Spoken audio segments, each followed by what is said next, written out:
예수님께서 길을 가실 때 한 청년이 와서 예수님에게 간절한 눈빛과 음성으로 여쭙습니다. 선생님이여, 내가 무슨 선한 일을 하여야 영생을 얻으리까?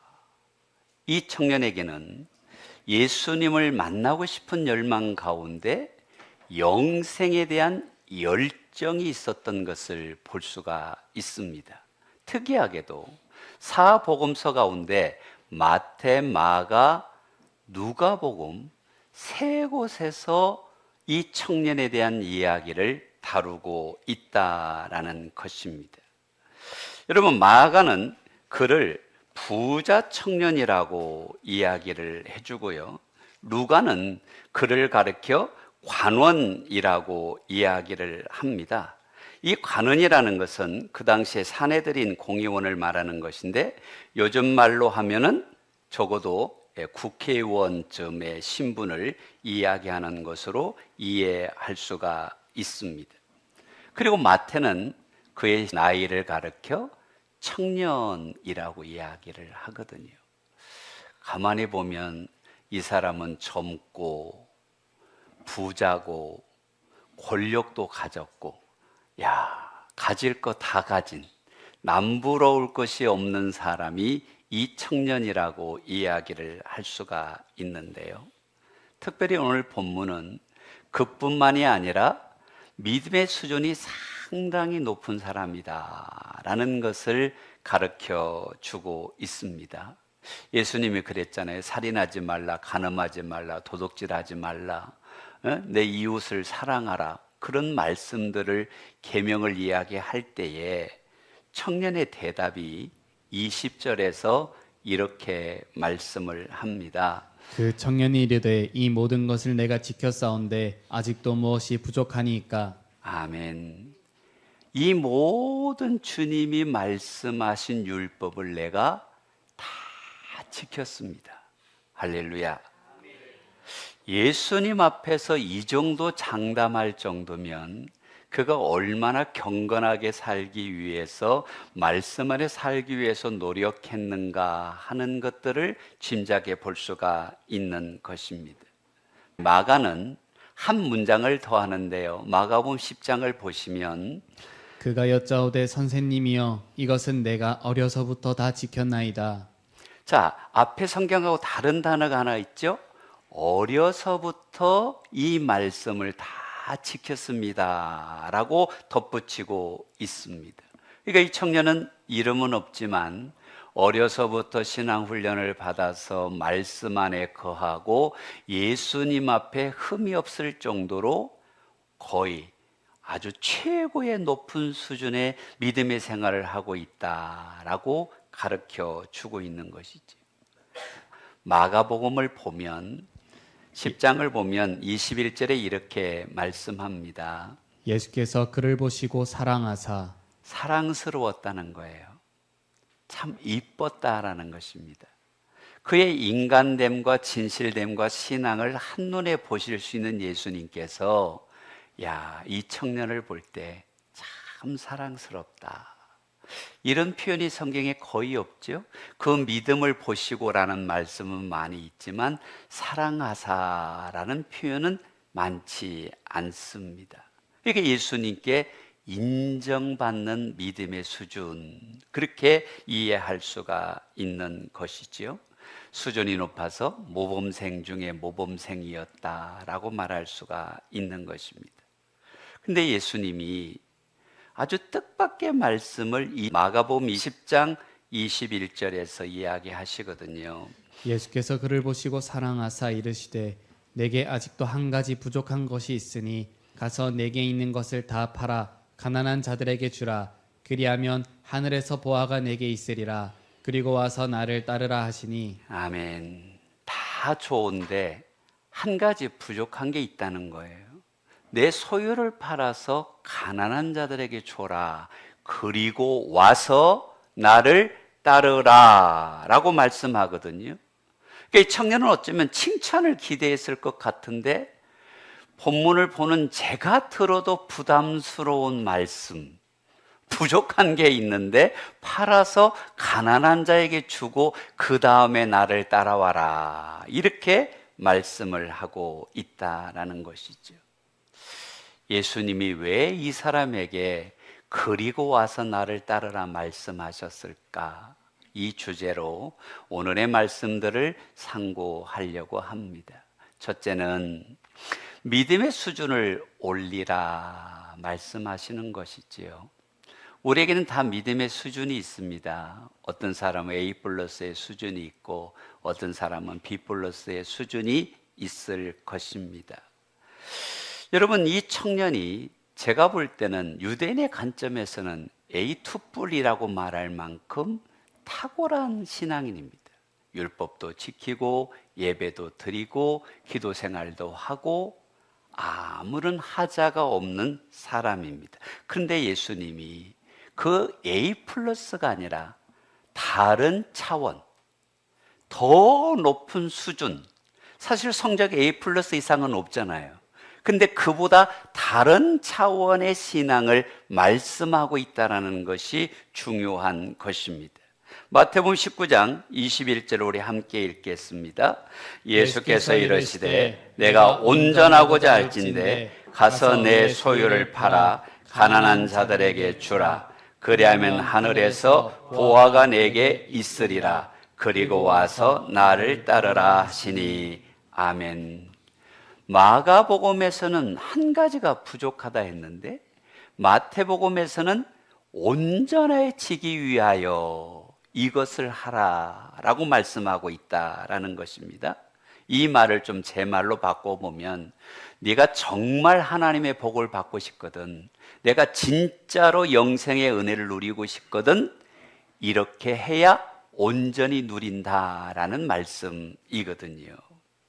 사실 이 청년이 예수님께 온 이유가 뭡니까? 어떻게 하면 영생을 얻겠습니까? 라는 질문이었거든요. 그런데 재물을 가난한 사람에게 줘라 하니까 이 청년의 마음속에 어려움이 생깁니다. 그 어려움을 마가복음에서 보면 좀 더 정확한데요. 10장을 보겠습니다. 그 사람은 재물이 많은 고로 이 말씀으로 인하여 슬픈 기색을 띠고 근신하며 가니라. 예수님을 만나서 영생을 누리고 싶었는데 예수님이 높은 차원이 다른 믿음을 이야기하니까 가진 것이 많아서, 물질이 많아서 슬펐고 근심하고 돌아갔다라고 성경은 기록을 하고 있거든요. 그의 고민이 뭐였을까요? 영생을 얻고는 싶은데 재물은 포기할 수 없지. 하나님의 복음 받고 싶은데 내가 가진 것은 내려놓을 수 없지라는 고민이었습니다. 성경 어디에도 물질이 죄라고 말씀하지 않습니다. 때로는 물질이 하나님이 주신 은혜와 복이라고 말씀하기도 합니다. 그런데 문제는 이것이 마음에서 주인이 되어버리면, 물질이 가장 중요한 것이 되어버리면 성경은 그것을 한마디로 정리합니다. 우상이다. 그럼 이 청년의 마음속에 영생이 1번이었겠습니까? 재물이 1번이었겠습니까? 그러면 그 청년의 마음속에는 높은 수준의 신앙생활을 하고 있는 것처럼 본인이 느꼈지만 그 안에는 하나님보다 더 사랑하는 우상이 있었습니다. 그게 뭡니까? 재물이라는 것이지요. 여러분, 우상의 큰 방해가 뭐냐면, 우상은 반드시 하나님과 자신의 관계를 막아버립니다. 영적인 통로가 닫혀지게 하는 것이 우상이라는 것입니다. 그래서 예수님 마태복음 6장에서 이렇게 말씀하셨죠. 한 사람이 두 주인을 섬기지 못할 것이니. 그렇다. 마음에 영생이 1번이든지 재물이 1번이든지 해야 되지, 이것도 갖고 이것도 갖는 것은 없는 것이다. 근데 수많은 사람들이 물질 앞에 유혹을 느끼는 것을 마태복음 13장에서 예수님이 이야기를 하시기를 세상의 염려와 재물의 유혹에 말씀이 막혀 결실하지 못하는 자요. 신앙생활을 하는데 열매가 없어요. 신앙생활을 하는데 은혜가 없어요. 그 이유가 뭐냐?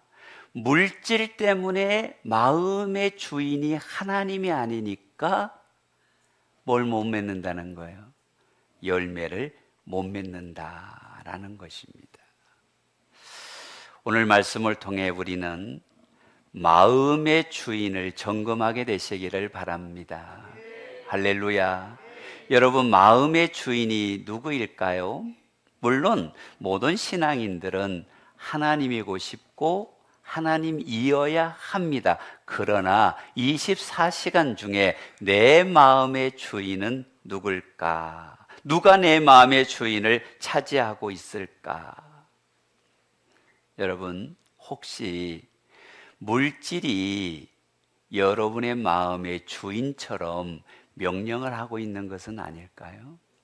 좀 다르게 말하면 자녀가 예수님의 자리를 대신 차지하고 있는 것은 아닐까요? 현대인들이 겪는 가장 큰 이슈 중에 하나인 자존심이 하나님의 말씀과 하나님의 영적인 질서보다 더 중요하게 여기고 있는 것은 아닐까요? 그렇다면 주인이 누군가요? 물질이 주인일 수 있고 자존심이 주인일 수 있고 자녀가 주인일 수 있다라는 것입니다. 여러분, 이렇게 다른 것들이 내 마음의 중심에 차지하게 되면 어떤 일이 일어나는 줄 아십니까? 영적인 기쁨이 없습니다. 그러면 당연히 하나님을 향한 열심이 떨어집니다. 예배의 감격이 약해집니다. 그러면 자연히 따라오는 것이 하나님과 멀어져요. 점점점 멀어져요. 근데 처음에는 이것이 괴롭다가 좀 시간이 지나면 무뎌져서 멀어진 것도 모르는 사람이 있어요. 그래서 그런 양심을 화인 맞은 양심이라고 성경은 설명을 하거든요. 우리는 한번 겸손하게 이 말씀 앞에 나를 돌아봐야 돼요. 너의 재물을 팔아서 가난한 자에게 주어라 라고 주님이 말씀하신다면, 예, 주님이 말씀하시니, 나의 주인이신 예수님이 말씀하시니 저도 순종하겠습니다. 아멘이 싹 작아졌네요. 이게 쉽지 않습니다. 여러분, 자존심이 주인이 되어서 말씀을 밀어내고 있는 사람이 있다면 오늘 성경을 번역하면 이렇게 됩니다. 자존심이 셈으로 말씀을 듣고 근심하고 슬퍼하며 돌아가니라.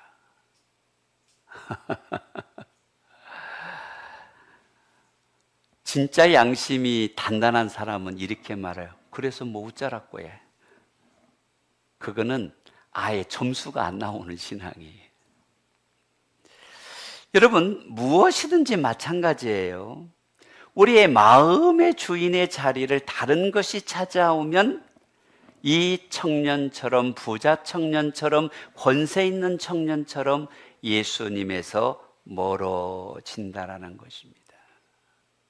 사랑하는 여러분, 우리 예수님이 주인 되시기를 주의 이름으로 축복합니다. 예수님이 주인 되셔야 합니다. 늘 신앙은 양자택일 중에 하나이거든요. 세상을 선택할 것인가? 영생을 선택할 것인가? 은혜를 선택할 것인가? 고집을 선택할 것인가? 둘 중 하나를 선택해야 하는 것입니다. 이 부자 청년은 영생을 얻을 뿐만 아니라 예수님이 그랬잖아요. 그를 사랑하사. 예수님이 사랑하사라고 표현할 만큼 이 청년은 기회가 확 열려질 수 있었어요. 왜? 젊죠. 능력 있죠. 부요하죠. 믿음이 어려서부터 훈련되지요. 만약 이때 예수님의 말씀을 듣고 그가 베드로처럼 배와 그물을 버려두고 예수님을 따랐던 베드로처럼 그의 재산을 팔아 가난한 자들에게 나눠주고 예수님을 따랐다면 어떻게 될까요? 저 개인적으로는 이 정도면 사도 바울의 버금가는 위대한 사역을 할 사람이에요. 그런데 주인됨을 고백하지 못하니까 성경에는 3곳이나 기록됐는데 이름이 없어요. 제가 볼 때는 그가 가진 재물 가지고 40-50년 살다가 그냥 죽은 거예요. 그렇게 끝난 거예요.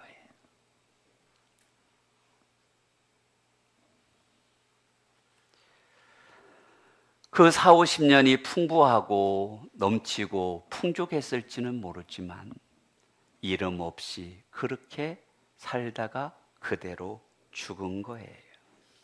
왜요? 하나님 없는 인생은 결국은 다 죽음으로 끝나기 때문입니다.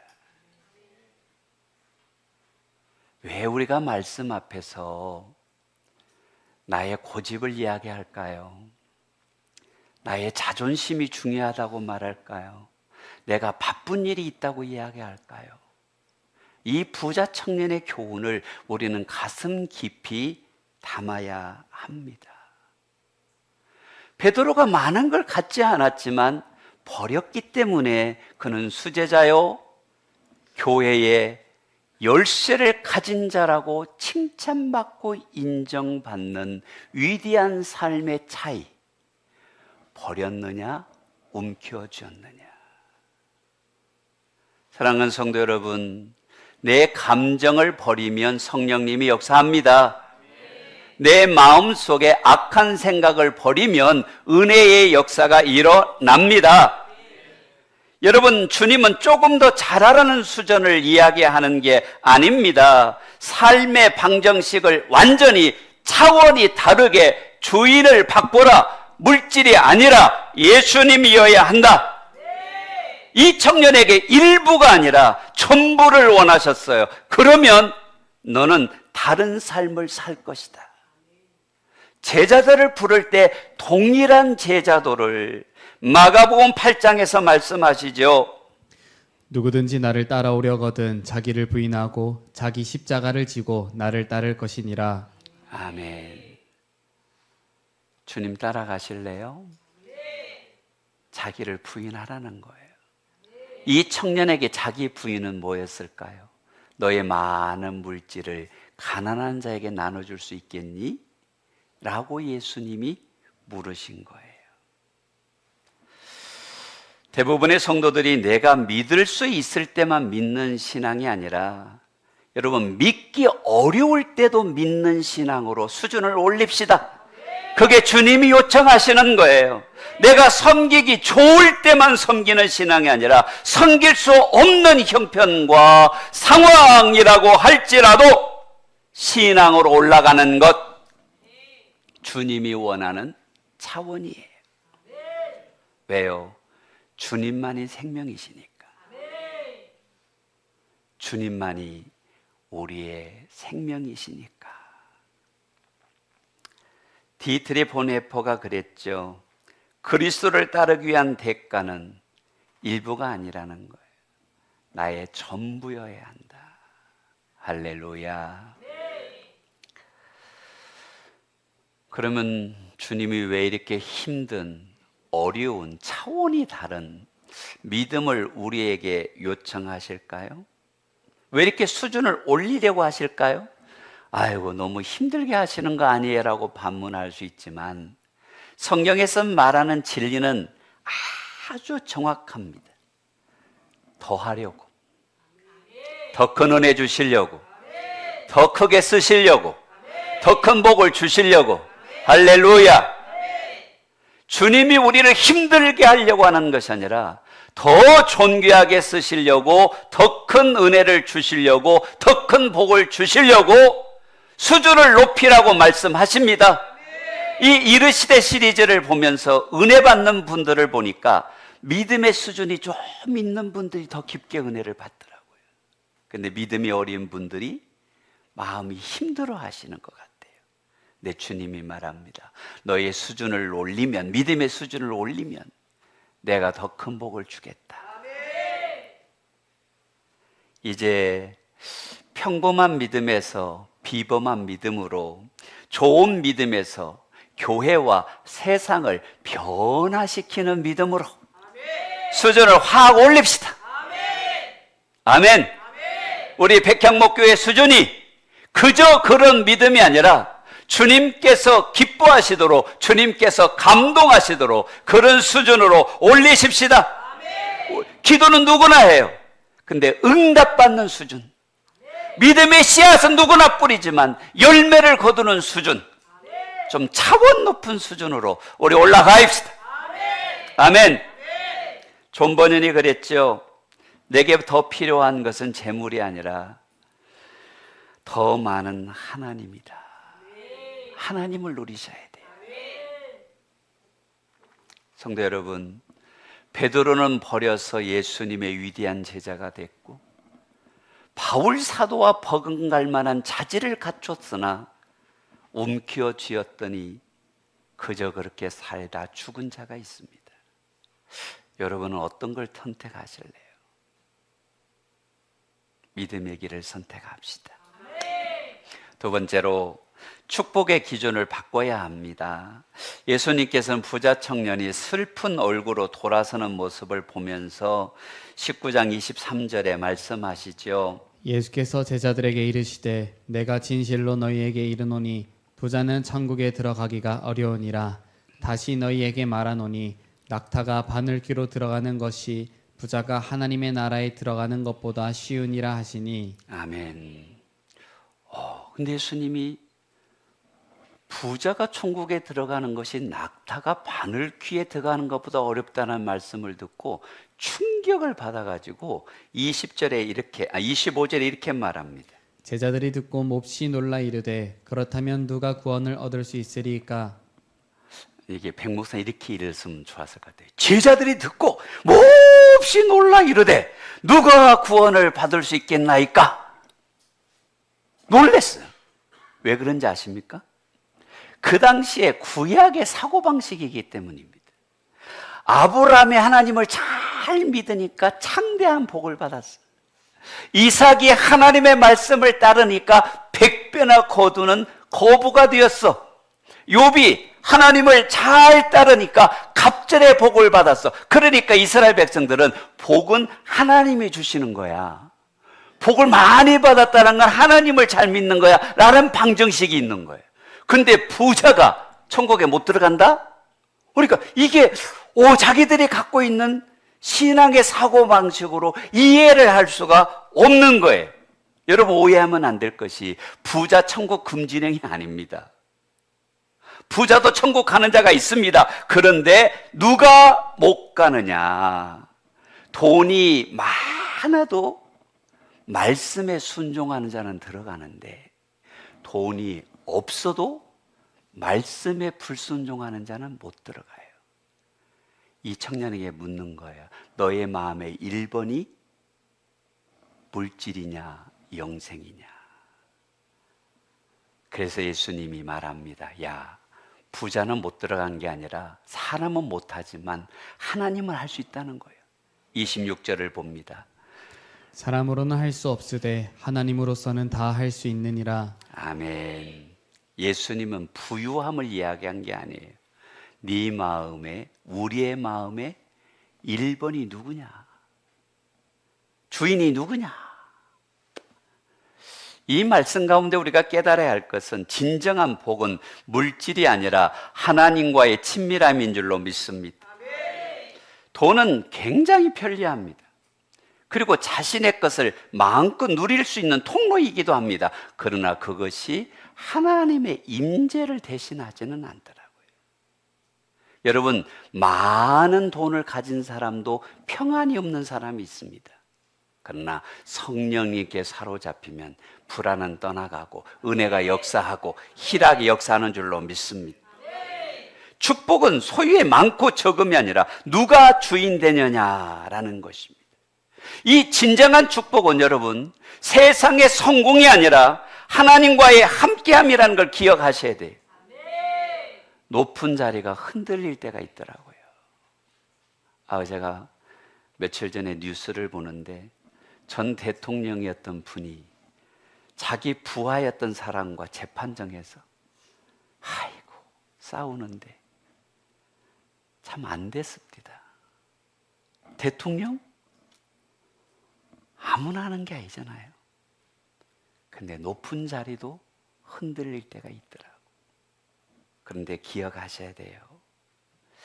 하나님과 가까운 사람은 높아도 안 흔들리고 낮아도 안 흔들립니다. 왜요? 하나님이 붙들어 주시니까. 찰스 스펄전이 이렇게 말했죠. 하나님과 동행하는 한 사람은 아무것도 안 가진 것 같아도 모든 걸 가진 사람이다. 여러분 하나님 가집시다. 하나님이 1번입니다. 할렐루야. 여러분 진정한 축복은 사람의 평판이 아닙니다. 세상의 평판이 아닙니다. 하나님이 인정하셔야 됩니다. 이 사람은 세상의 평판에서는 부자였습니다. 젊은이였습니다. 그리고 그는 관원이었습니다. 남들 보기에는 율법대로 잘 사는 자였습니다. 근데 예수님이 보기에는 아니었습니다. 여러분 사람이 알아주지 않아도 하나님이 인정해줘야 진짜입니다. 예수님이 지금 우리에게 묻는 거예요. 네가 사람의 기준에서 축복을 추구하느냐, 하나님의 기준에서 축복을 기대하느냐. 많이 가져도 쓰지 못하는 것이 축복이 아니라 적게 가져도 많이 나누는 것이 축복이에요. 축복의 기준을 바꾸라. 왜요? 하나님 나라는 늘 역설적이기 때문이잖아요. 주라, 안겨주리라. 죽어라, 산다. 여러분 마태복음 16장 25절을 보면 누구든지 제 목숨을 구원하고자 하면 잃을 것이요 잃는 자는 얻으리라. 아멘. 잃어야 얻는다는 거예요. 하나님 나라에서는 내려놓는 게 손해가 아니라 내려놓는 것이 은혜입니다. 축복의 문을 여는 열쇠입니다. 할렐루야. 근데 우상을 포기하는 것이 손해 같지만 하나님 나라는 포기할수록 얻는 것이다. 할렐루야. 그래서 여러분 우리에게 주님 뭘 주세요라는 어린아이의 초보의 믿음은 버리고 주님, 내가 주님을 위해 살겠습니다. 내가 주를 위해 할 게 무엇이 있겠습니까? 이걸 고민하는 차원이 다른 축복의 기준을 바꾸라라는 것입니다. 놀라운 것은 주님께서 우리에게 요청하는 것이 뭐냐면 물질을 나누어 주고 그리고 와서 나를 따르라라고 말씀하셨거든요. 따라해 봅시다. 그리고 와서 나를 따르라. 그러면 여러분 앞에 거를 제가 바꿔서 한번 해볼게요. 여러분 나를 따르라 한번 해보시면 욕심을 버리고 와서, 우상을 버리고 와서, 자존심을 버리고 와서, 그러면 어떻게 된다고 말씀하십니까? 21절에 있는 말씀을 함께 보려고 합니다. 시작. 주라 그리하면 하늘에서 보화가 내게 있으리라. 하늘에서 보화가 내게 있으리라. 그러면 이 땅의 보화를 바라보고 살 것이냐, 하나님 나라의 보화를 바라보고 살 것이냐, 주님이 우리에게 묻고 있는 것입니다. 여러분 부자 청년의 뒷모습을 보고 예수님이 말씀하십니다. 너의 축복의 기준을 바꿔라. 물질보다 하나님이 크고 성공보다 하나님의 뜻이 크고 세상의 칭찬보다 하나님의 칭찬이 귀하다. 믿으십니까? 그렇다면 조금 더 드리는 것이 아니라 우리의 중심을 하나님께 드릴 수 있는, 마음을 하나님께 드릴 수 있는, 가진 믿음에 머물지 말고 주님이 기대하는 곳까지 따라갈 수 있는, 그리고 와서 나를 따르라는 말씀에 부응하여 진짜 축복을 경험하는, 황홀한 축복을 경험하는, 형통한 축복을 경험하는 우리가 되기를 주님의 이름으로 축복합니다.